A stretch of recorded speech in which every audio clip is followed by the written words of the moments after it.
So I'm going to be super brief. I'm going to talk a little bit about the anti-sodomy law in Jamaica as it relates to women and to queer women in particular. So the anti-sodomy law ought to be understood within a larger context of how Jamaica deals with its colonial past and its colonial legacy, and the impact of that colonial past on the state's approaches to sexuality more broadly. The fundamentalist aspect wing of the church is certainly the most powerful and most vocal, I would say, in Jamaican society, and they have been the largest arbiters and advocates of some of the more retrograde and stringent approaches to thinking about sexuality.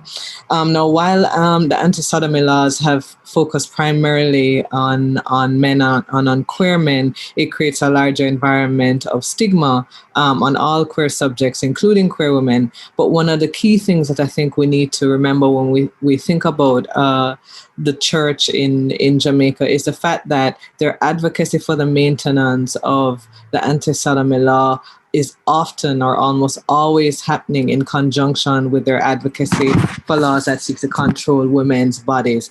And I'm thinking primarily about the ways in which in 2017 in Jamaica, when we had the kind of review of the Sexual Offences Act, the church didn't just come out in support of the sodomy law, but it also came out in support of preventing state recognition of marital rape.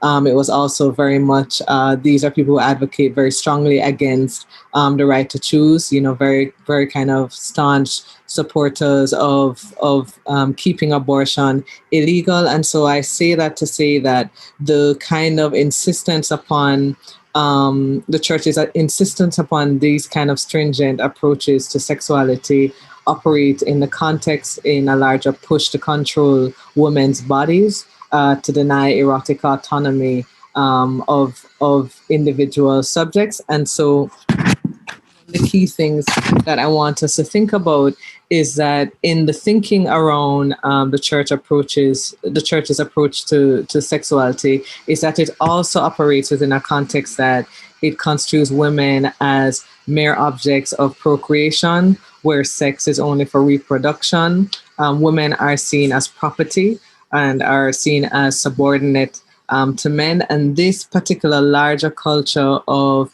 denying the right to bodily autonomy or the right to erotic autonomy is very much part and parcel of its, if put it differently, the anti-sodomy law is very much operative in a larger kind of context or push against the bodily autonomy of all subjects, but especially women.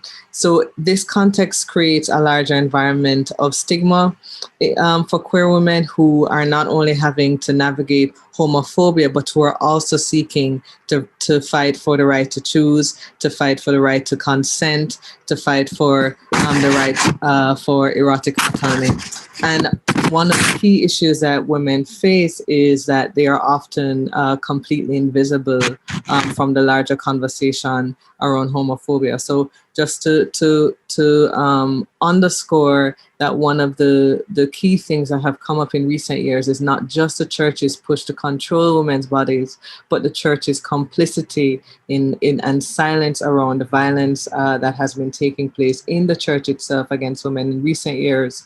There was a huge kind of blow up around the sexual abuse by pastors of young girls in the church. This took place in the Moravian church in 2017. And so we're not just thinking about a kind of approach to sexuality that seeks to criminalize gay men, but a larger context in which the church continues to promote very kind of retrograde ideals around controlling women's bodies. And I'll end it there. Well, Danielle, you get the prize, I think. But yes, I mean, it comes back to what I said before. The history of the world in recent centuries has been anti-this and anti-that, anti-Jew, anti-black, anti-women, anti-gay, as if we can't find anything better to do, more constructive with our time and our relationship with the divine. So thank you very much for that. Our next speaker and the last one of this panel is Shanti Porteous, who is the Youth Community and Wellness Officer. We Change Jamaica. Welcome, Shanti.